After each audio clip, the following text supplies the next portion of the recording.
Before we start into our rant today, or discussion on homesteading. Less a rant and more discussion. Yeah, I just want to mention, for all people who have subscribed so far, and as well as to anybody who is new to our channel, who needs to hit the subscribe button. You put a little subscribe button on the bottom, don't you? I think there's one there. Yeah, I think there is. We'll make sure there's a little subscribe button down in the corner. Hit that button and definitely subscribe. It's free, and we appreciate that. And it's a great way to keep on top of all the things that we're doing here at the farm. But as subscribers, don't forget to check out our fall 200 subscriber giveaway. We'll link the video above, and we'll put the link also down below. But be sure to get in on that as we're slowly creeping up. We're going to be drawing for, well, just watch the video and you'll see what we're going to be drawing for. But don't forget to check it out. Today's video is, I guess, a continuation of sort of a little bit about us. Basically, we wanted to just kind of discuss what homesteading is to us. Sort of what that means, I guess. Yeah, well, I mean, we often get, thinking about it, and are we a farm? Are we a homestead? Sometimes drives us crazy when people say, oh, you have a nice hobby farm. It's all these different terms, categories, classes, whatever you want to call it, that people kind of get put into as a silo. Probably the first place to start is semantics. Sure. I mean, I guess historically what people consider homesteading would have just been farming. Mm-hmm. Everybody farmed. Farming was everybody just a way of life. Grew some of their stuff. Yeah, basically everybody farmed. You depended on your neighbor, and sounding super idealistic, but basically it's the truth. Farming was a way to feed yourself. Mm-hmm. Yeah. Feed, house, clothes, etc. yourself. Obviously what we do here is not quite, extreme's the wrong word, but quite that extreme or level, because we're still consumers at the end of the day. But I guess the point that's because we have kids. Well, it's not the only reason, but that's part of it. But I guess that right there is the big thing, to be less dependent, be less consumptive. In my opinion, homesteading has a very, very large umbrella, because you can homestead and live in town. You can grow what you can be sustainable on a few items, and that still is homesteading. So yeah, and then you have the flip side of someone who is completely off grid, completely independent, self-sustained, and making a go of that. The easy one right off the bat, which I think most homesteaders do, would be gardening. Yes. Gardening, growing fruits and vegetables, that sort of thing. And gardening to the point that you are saving seeds and being self-sustaining. Well, and actually producing enough to substantially reduce your grocery bill. Our move last year, we weren't quite there, but we're hoping. Well, we still did really well with it, but not necessarily quite as much as we would have liked to.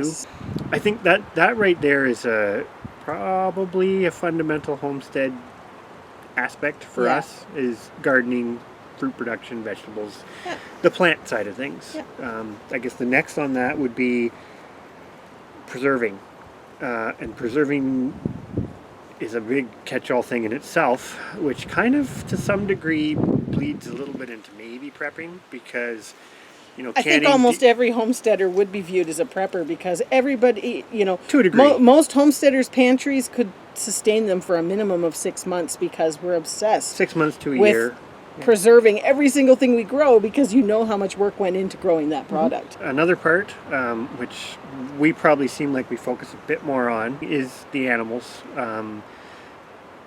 Production of meat, eggs, dairy. Yeah, your protein source. We even do want to get into like the sheep. We have the fiber part of it, which is not a food product, but still something useful. It's still a sustainable source that you can convert into a product. Mittens and socks and that sort of, even if it's just that, mittens and socks, that's still... Well, I mean, we often look at what we're doing as, I don't necessarily view us as preppers, like you said, but it is still a form of prepping. I view having the sheep and that fleece is a backup. Do we need need to use it? No. But if we had to use it, we could. And I think that's do. the one thing. We do use it. We And use the it, same- but not to that level of making blankets or towel or. Not yet. But I mean, We may get there. we dream of having the time to get there. So that's kind of the animal side of it, and I think that's really probably the most typical sort of three pieces that people think of when they think of homesteading.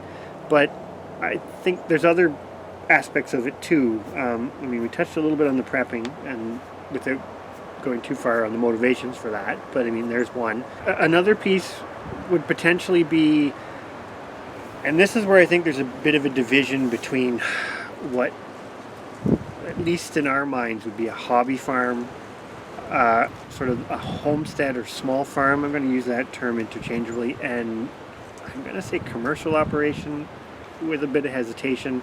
I'm meaning a bit more like the put and take, like big agriculture, which in our area is what a lot of people consider to be a farm. If you're not that, you're not You're a farm. hobby farm. You're a hobby farm. That's kind of the mindset.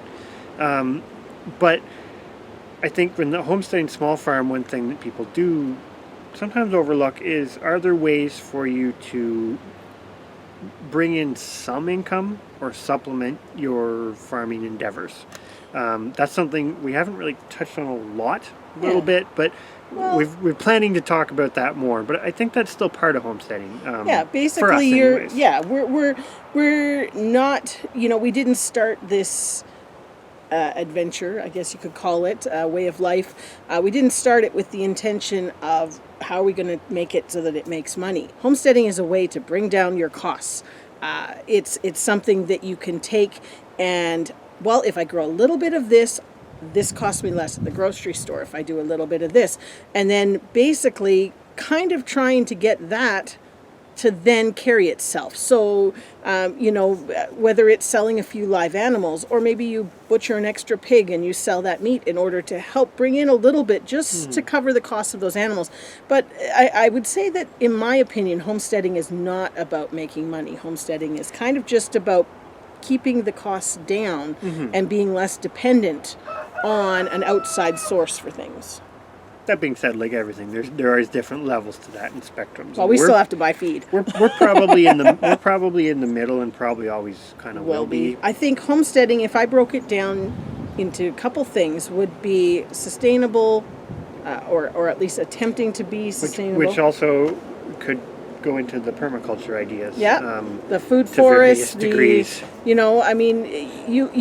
Permaculture then brings in another thing of, well, you've got permaculturalists, then you've got homesteaders, and they all have so much crossover that it's very hard to distinguish and give yourself a name. And that's where we have, that difficulty of what are we trying to do? Are we trying to homestead? Are we trying to be sustainable? Are we trying to, better the land and all these things? And the reality of it is, we're trying to do everything. Do it all. So I guess that's the real take-home message for us in our situation. We're looking at it from this big picture point of view of all this overlap. Our goals are quite long-term, even with the disruption of moving, which of course changes things, as you've seen in some of our past videos, i.e.